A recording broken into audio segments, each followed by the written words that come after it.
Hey people, so this particular video is a review of the movie Maska that you can find on Netflix. And honestly, people, when I started watching Maska, I had thought I'd just watch like 10 minutes of the film because it didn't seem like the kind of film I would normally want to watch. But seriously, yeah, once you begin watching, I have to say, the lead character Preet Kamani. He's someone new who's been introduced, and he is such a find. I mean, like it's Koirala's dialect. She's a Parsi, this elderly Parsi lady in the movie.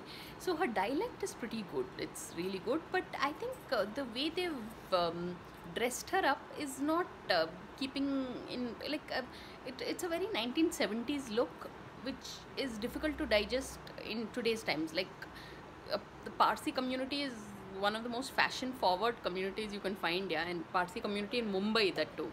So anyway, so that's the thing. But the other two female characters, that is Nikita Datta and Shirley Sethia, yeah, such honest performances, yeah. I mean, so but the film, honestly, it belongs to the lead character Preet Kamani. He carries the film on his shoulders. So it's it's the kind of film that the director is Neeraj Udvani, this Sindhi gentleman, and so he says that since this movie is on Netflix, it was screened 190 countries. People from 190 countries have watched it, and so it's apparently it was trending on the number one spot in Pakistan for 2 days. It was trending, and people from Portugal have also written in to say that they've liked the movie.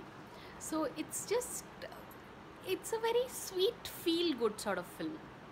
So yeah, so without putting too much extra muska to this whole review, I'd say that it's it's an amazing job.